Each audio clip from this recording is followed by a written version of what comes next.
The BBC has gone to great lengths to make Rachel Reeves seem relatable, but let's be honest.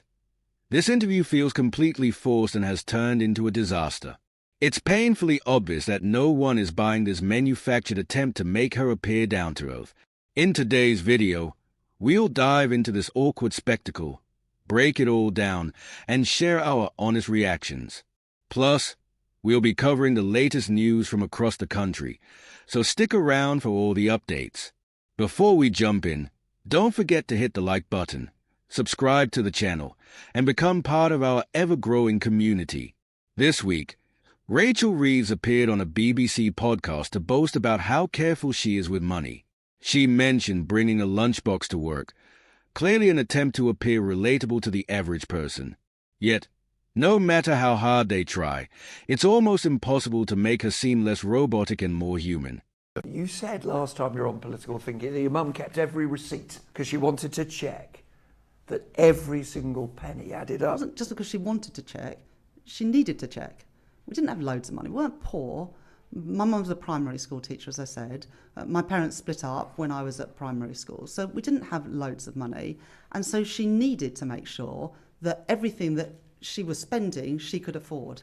And I remember that very vividly, her sitting at the kitchen table with the receipts, and she kept them all, and her bank statements, and ticked them off to make sure she knew she wasn't overspending compared with the income that she had coming in. I'm told that you used to, I don't know if you still do as Chancellor, but as Shadow Chancellor, you bring your lunch in a Tupperware. If there were leftover pastries from a meeting, you'd save the pastries because you didn't want waste. Is that the person that the Iron Chancellor Rachel Reeves has become? I still do that. You still bring your lunch in a Tupperware? Not every day, but whenever I can, I do that. Do you make it, or do you get one of the family to make it? I make it. A couple of days ago, we had a breakfast, and there were some leftover pastries. So I'm not sure if the health secretary would approve of this, but I had a pastry for breakfast and a pastry for lunch. So I think that's good value for money. It might not be very good for my waistline. It makes the numbers add up. It's hard to watch the Rachel Reeves interview and not feel a sense of disbelief. The sheer effort to make her seem relatable, bringing a lunchbox to work, saving pastries from meetings, feels less like a genuine portrayal of a politician and more like a scripted PR attempt to humanize someone who has struggled to connect with the public. Yet, amidst all the polished storytelling, the glaring omission stands out. Why didn't Nick Robinson, or anyone else for that matter, bring up the fact that Rachel Reeves was among a handful of MPs who had their credit cards suspended for unauthorized spending of £4,000? It's a critical piece of context that could have shifted the entire narrative, yet it was conveniently ignored. The public reaction to this fiasco has been swift and unforgiving, and honestly, it's not hard to see why. The frustration isn't just about the BBC's apparent bias or the desperate attempts to rehabilitate Reeves' image. It's about a deeper disconnect between politicians and the people they claim to represent. One commenter aptly captured this sentiment. Quite the task, isn't it? How do you make someone look human when they've done nothing humane and couldn't care less about the country and the people they are meant to work for? This isn't just a critique of Reeves. It's an indictment of a political class that often feels detached from the struggles of everyday citizens. Another comment drives the point home. Trying to make Rachel Reeves look human, the only thing being exposed is how out of touch she is with the struggles of ordinary people. And that's the crux of the issue. Politicians like Reeves can talk about prudence and frugality all they want, but when their actions don't align with their words, the public notices. The credit card controversy is a glaring example. It's difficult to reconcile the image of a thrifty lunch packer with the reality of someone whose spending habits once led to such a serious consequence. It's not just hypocrisy, it's tone deafness on a staggering level. The BBC's role in this debacle hasn't gone unnoticed either. As Ryan put it, who pays a license fee to these propaganda state-sanctioned brainwashing broadcasters? Defund the BBC permanently. While this might seem like an extreme reaction, it underscores a growing discontent with media outlets perceived as being too cozy with those in power.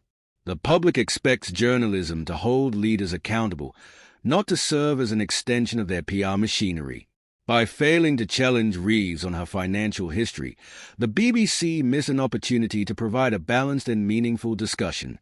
The criticism isn't just about Reeves' personal shortcomings or the BBC's failings. It's about a broader frustration with a political system that feels increasingly out of touch. Alex summed it up bluntly.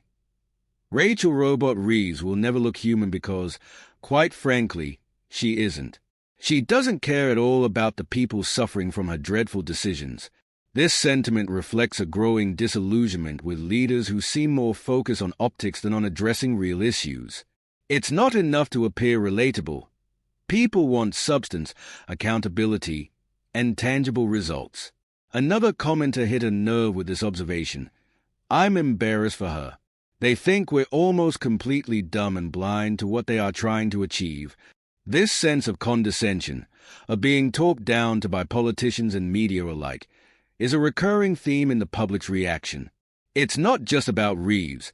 It's about a pattern of behavior that suggests a lack of respect for the intelligence and concerns of the electorate. At the heart of all this is a fundamental question. What do people want from their leaders? The answer isn't complicated. They want transparency, honesty, and a genuine connection to the issues that matter most. They want leaders who understand the struggles of ordinary people, not just as a talking point but as a lived reality. And when leaders fall short, they want a media that's willing to ask the tough questions, not one that glosses over inconvenient truths. Rachel Reeves' interview might have been intended as a light-hearted attempt to make her seem more relatable, but it has backfired spectacularly. Instead of humanizing her, it has highlighted the very traits that make her so difficult to connect with. The public reaction has been scathing, not just because of her perceived insincerity, but because it's emblematic of a larger problem. People are tired of being sold a narrative that doesn't match reality. They are tired of leaders who talk about empathy and prudence while their actions tell a different story. And they are tired of media outlets that seem more interested in protecting the powerful than in holding them accountable. This isn't just about Rachel Reeves or the BBC. It's about a system that feels increasingly disconnected from the people it's meant to serve. The public's frustration is real, and it's not going away anytime soon. If politicians and media want to regain trust, they need to start by listening to the people, not just their words, but their frustrations, their concerns, and their demands for real change. Until that happens, attempts to make leaders relatable will continue to ring hollow, and the gap between the powerful and the people will only grow wider. In other news, the sustainability of the state pension triple lock has become a hotly debated issue, with experts warning that its current structure is both financially unsustainable and fundamentally unfair to younger generations. The triple lock policy, which ensures that state pensions rise annually by the highest of inflation, average earnings, or a minimum of 2.5%, has long been a cornerstone of pension security in the UK. However, as economic pressures mount and public finances come under increasing strain, critics are questioning whether this approach can continue without significant reform.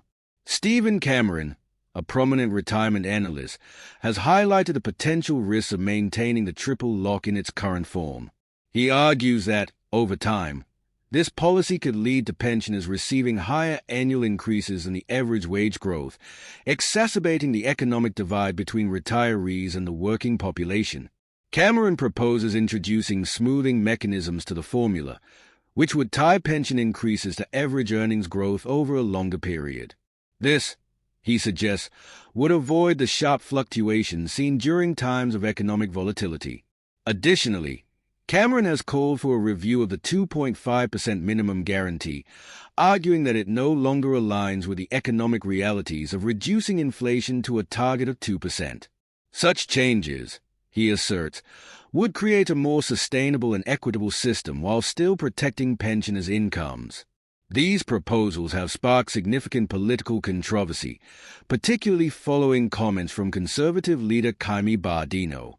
Bardino suggested her party might consider means testing for the triple lock, stating, "We've got to give something to the next generation. What are we leaving them with?" While she framed her comments as a call for long-term intergenerational fairness, Critics interpreted them as a signal that the Conservatives are prepared to reduce pension protections. Labour quickly seized on Bardino's remarks, accusing her of putting pensioners on notice for cuts.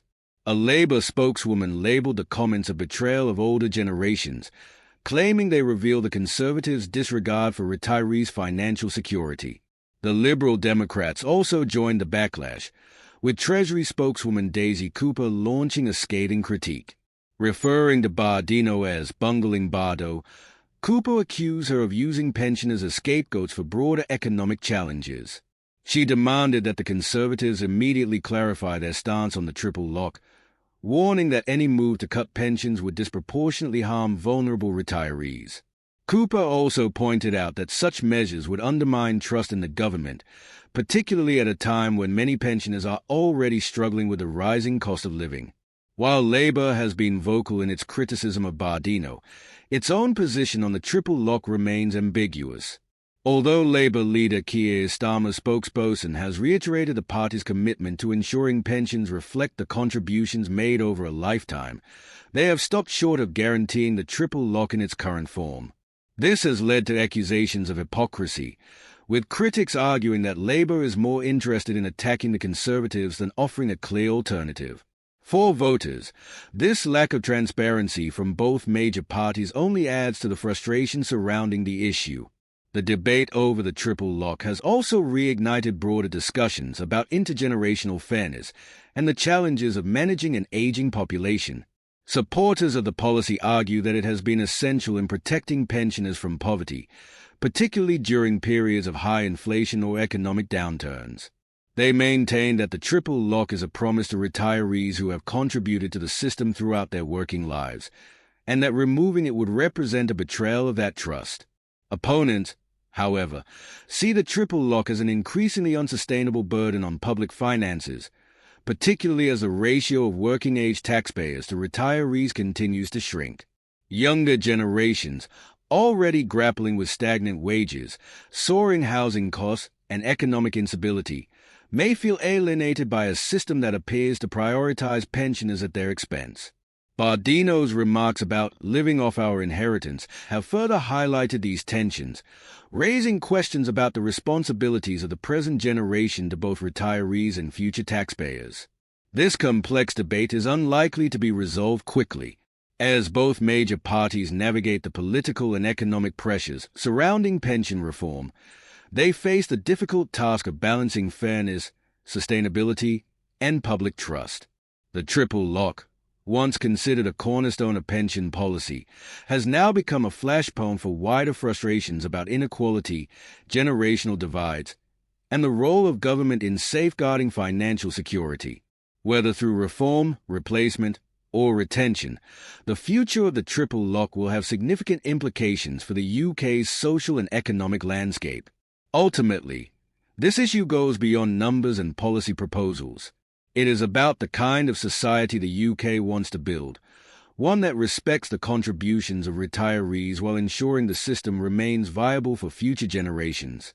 As the debate continues, the challenge for political leaders will be to find a solution that addresses immediate concerns without compromising the long-term stability of the pension system.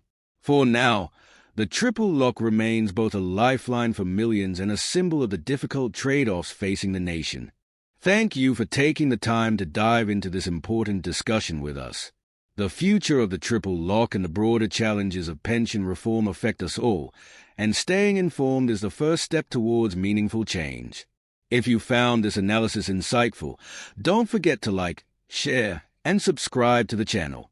Your support helps us continue to explore the issues that matter most. Until next time, take care, stay informed, and let's keep the conversation going. Goodbye.